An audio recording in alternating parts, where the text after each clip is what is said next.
আজকে মহানায়ক উত্তম কুমার এবং সুচিত্রা সেন অভিনীত চন্দ্রনাথ ছবিটি নিয়ে কথা বলবো।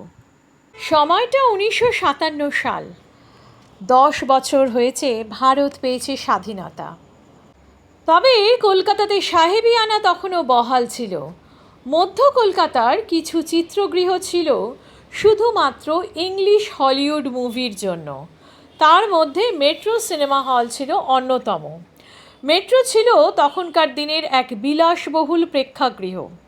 শুধুমাত্র ইংরেজি ছবি যে হলে মুক্তি পেত, সেই মেট্রো সিনেমা হলে 1957 সালের নভেম্বর মাসে মুক্তি পেয়েছিল বাংলা ছবি চন্দ্রনাথ। মেট্রো সিনেমার হোর্ডিংয়ে উত্তম সুচিত্রার ঝলমলে মুখ। পরিচালক ছিলেন কার্তিক চট্টোপাধ্যায়। কোনো বাঙালি পরিচালকের ছবি এই প্রথম মুক্তি পেল সাহেবি হল মেট্রোতে। এর আগে মেট্রোতে কোনো হিন্দি ছবিরও মুক্তি হয়নি। ভারতীয় ছবি হিসেবে চন্দ্রনাথ একটি যুগান্তকারী ইতিহাস রচনা করল। মেট্রো সিনেমা হলে বাঙালিদের টিকিট কাটার লাইনও চোখে পড়ার মতন, যেটাও ছিল একটি ঐতিহাসিক ঘটনা। উত্তম সুচিত্রা অভিনীত চন্দ্রনাথ এই ইতিহাস সৃষ্টি করতে পেরেছিল। শরৎচন্দ্র চট্টোপাধ্যায়ের কাহিনী অবলম্বনে চন্দ্রনাথ মেট্রো সিনেমা হলে একটানা 7 সপ্তাহ ধরে হাউসফুল ছিল। বাঙালিদের ঢল বয়ে গেল সাহেবি মেট্রো সিনেমা হল চৌরঙ্গিপাড়ায়। মেট্রো ছাড়াও চন্দ্রনাথ ছবিটি রিলিজ করেছিল দর্পণা ইন্দিরা প্রাচী প্রেক্ষাগৃহে। মোট 13 সপ্তাহ চন্দ্রনাথ সিনেমাটি চলেছিল। ছবি সুপার ডুপার হিটের তকমা পেয়েছিল। সেই সময় সবকটি হল মিলিয়ে টিকিট বিক্রির মূল্য হয়েছিল প্রথম 1 সপ্তাহে 2.5 লক্ষ টাকা, যা ছিল সেই যুগে এক ঐতিহাসিক ঘটনা। উত্তম সুচিত্রা অভিনীত সাগরিকা, সবার উপরে, হারানো সুর সুপার ডুপার হিট হলেও প্রথম সপ্তাহে এত বাণিজ্য করতে পারেনি। শরৎ সাহিত্য চন্দ্রনাথকে একই রকম অপরিবর্তিত রেখে তাকে গ্ল্যামারে ঢেলে সাজিয়েছিলেন পরিচালক কার্তিক চট্টোপাধ্যায়। চিত্রনাট্য লিখেছিলেন নৃপেন্দ্র কৃষ্ণ চট্টোপাধ্যায়। সবচেয়ে দুর্ভাগ্যজনক ঘটনা হলো চন্দ্রনাথ ছবিটি পরে আর দর্শকরা দেখতে পায়নি। ছবিটির প্রিন্ট নষ্ট হয়ে গেছে বলেই শোনা যায়। তবে শোনা গেছে পুনের জাতীয় আর্কাইভে অনেকগুলি লুপ্তপ্রায় বাংলা ছবির প্রিন্ট জমা পড়েছে। সেগুলির মধ্যে রয়েছে বালিকা বধূ, পুনশ্চ, স্বরলিপি এবং চন্দ্রনাথ। 16 মিলিমিটারের চন্দ্রনাথের প্রিন্ট আর্কাইভে জমা পড়েছে কয়েক বছর আগে। সেগুলো উদ্ধার কতটা করা যাবে তা একটা প্রশ্ন। উদ্ধার সম্ভব হলে দর্শকরা হয়তো দেখতে পারবে চন্দ্রনাথ। চন্দ্রনাথ ছবিটি কয়েক দশক পরেও রিলিজ হয়েছিল, তখনও হাউসফুল ছিল। দূরদর্শনেও একবার সম্প্রচারিত হয়েছিল। এই ছবিতে চন্দ্রনাথের ভূমিকায় অভিনয় করেছিলেন উত্তম কুমার এবং সরজুর ভূমিকায় অভিনয় করেছেন সুচিত্রা। অন্যান্য ভূমিকায় ছিলেন তুলসী চক্রবর্তী, চন্দ্রাবতী দেবী, মলিনা দেবী। মজার ঘটনা হলো, বলা হয় চন্দ্রনাথ ছবিটি চাটুজ্যেদের ছবি। কাহিনী শরৎচন্দ্র চট্টোপাধ্যায়, চিত্রনাট্য নৃপেন্দ্র কৃষ্ণ চট্টোপাধ্যায়, পরিচালনা কার্তিক চট্টোপাধ্যায়, সঙ্গীত পরিচালনা রবীন চট্টোপাধ্যায় এবং রূপায়ণের অন্যতম হলেন উত্তম কুমার চট্টোপাধ্যায়।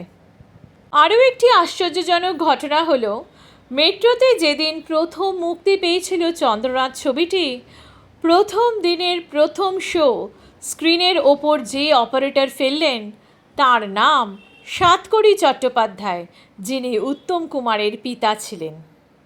ছবির কাহিনী এই রকম ছিল। জমিদারিতে খুব একটা রুচি ছিল না চন্দ্রনাথের। তিনি বেরিয়ে পড়লেন দেশ ভ্রমণে। ঘুরতে ঘুরতে একদিন উপস্থিত হলেন কাশীতে। উঠলেন পরিচিত পাণ্ডা হরিদয়াল ঘোষালের বাড়ি। তিনি ছাড়া বাড়িতে এক বিধবা ও তার কন্যা সরজু রয়েছে। সরজুর অনুপম সৌন্দর্য দেখে মুগ্ধ চন্দ্রনাথ। তাকে বিয়ে করে দেশে নিয়ে এলেন চন্দ্রনাথ। সংসার ভরে গেল আনন্দে, কিন্তু সেই আনন্দ বেশি দিন স্থায়ী হলো না।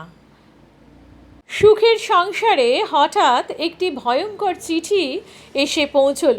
যাতে লেখা ছিল সরজুর মা ভ্রষ্টা কুলোত্যাগিনী। চন্দ্রনাথ ত্যাগ করলেন সরজুকে। ততদিনে সরজুর গর্ভে চন্দ্রনাথের সন্তান। বাড়ি ছেড়ে সরজু কাশীতে পৌঁছলেন, হরিদয়ালের বাড়িতে। তিনিও স্থান দিলেন না। গরিব কৈলাসখুড়োর কুঁড়েতে জন্ম নিল চন্দ্রনাথের সন্তান বিশ্বনাথ। বেশ কিছু বছর কেটে গেছে। চন্দ্রনাথ একাই রয়েছে। প্রত্যেক দিন রাত কষ্ট পেয়েছে সরজুর জন্য। অবশেষে চন্দ্রনাথ কিছু ঘটনার মাধ্যমে নিজের ভুল বুঝতে পারল। যে কলঙ্কে সরজুর মা কলঙ্কিনী, সেই কলঙ্ক তো কখনো সরজুকে স্পর্শ করেনি। চন্দ্রনাথ কাশী পৌঁছল এবং ফিরিয়ে আনল বিশ্বনাথ, তার সন্তান এবং সরজুকে। ছবির এই কাহিনী উত্তম সুচিত্রাকে নিয়ে যেভাবে নির্মাণ করা হয়েছে তা সত্যিই অনবদ্য। স্বাভাবিকভাবে শরৎচন্দ্র চট্টোপাধ্যায়ের কাহিনীতে নারী চরিত্র দুঃখী এবং সেই দুঃখের বেড়াজাল থেকে তার উত্তরণের যাত্রাপথ থাকে। সুচিত্রা সেন এবং উত্তম কুমার তাদের অনবদ্য অভিনয়ের মাধ্যমে চরিত্র দুটিকে জীবন্ত করে তুলেছিলেন।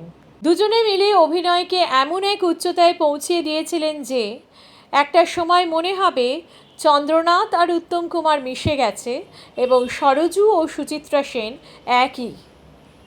ছবির উপরই পাওনা হচ্ছে ছবির সঙ্গীত। হেমন্ত মুখোপাধ্যায়ের কণ্ঠে রাজার দুলালি সীতা বনবাসে যায় রে, বা সন্ধ্যা মুখোপাধ্যায়ের কণ্ঠে মোর ভীরু সে কৃষ্ণকলি, এই ধরনের গান প্রশংসনীয় ছিল। এই ছবির গান রেকর্ডিং সম্পর্কে একটি মজার ঘটনা রয়েছে। রেকর্ডিংয়ের দিন সকালে কোনো রকমে একদিনের জন্য এই কাজে বোম্বাই থেকে উড়ে এসেছিলেন হেমন্ত। তার গলা সম্পূর্ণ বসে যায়। হেমন্ত মুখার্জির কথায় একটা ফ্যাঁস ফ্যাঁস আওয়াজ ছাড়া গলা দিয়ে আর কোনো আওয়াজ বেরোচ্ছিল না। হেমন্ত মুখোপাধ্যায় সঙ্গীত পরিচালক রবীনবাবুকে জানালেন তার পক্ষে কোনো মতেই রেকর্ডিং করা সম্ভব নয়।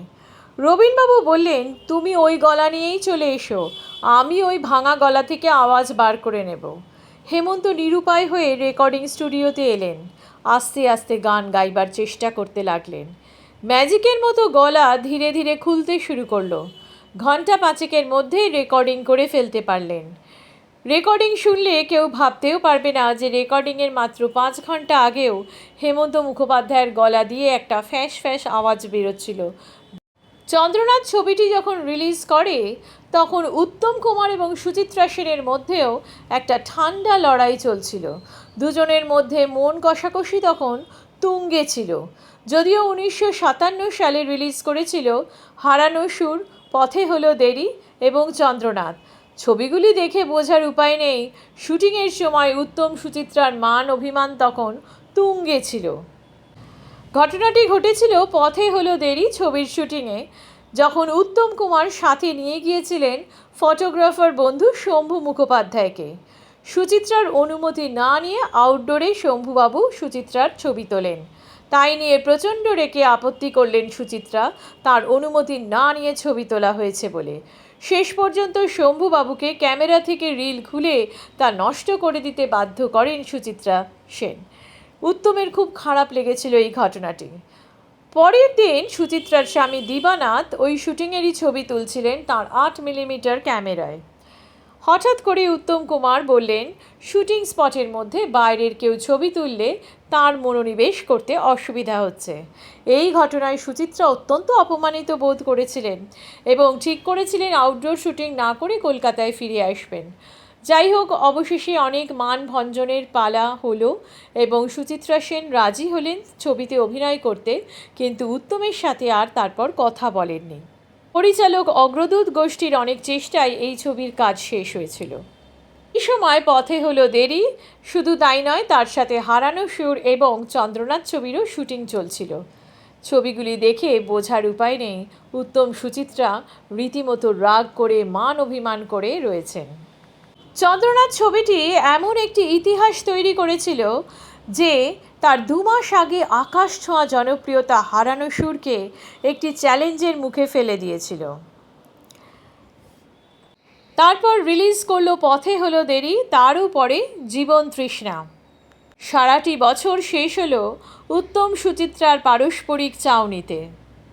বাণিজ্যিকভাবে বলা হয় এই জুটির সফলতম ছবি ছিল চন্দ্রনাথ, যা 13 সপ্তাহ এক টানা চলেছিল, লাভ করেছিল 700%। রবীন চট্টোপাধ্যায়ের সুরে সেই সময় হেমন্ত সন্ধ্যা জুটির প্রত্যেকটি গান মানুষের মনে রেখাপাত করেছিল।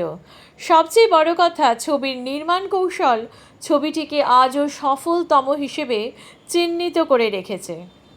মহানায়ক উত্তম কুমারের জন্ম শতবার্ষিকী অনুষ্ঠিত হচ্ছে। এইরকম একটা সময় চন্দ্রনাথের মতন একটি ছবি যদি পুনরুদ্ধার করা সম্ভব হয় তাহলে কেমন হয়? আপনাদের মতামতের অপেক্ষায় রইলাম।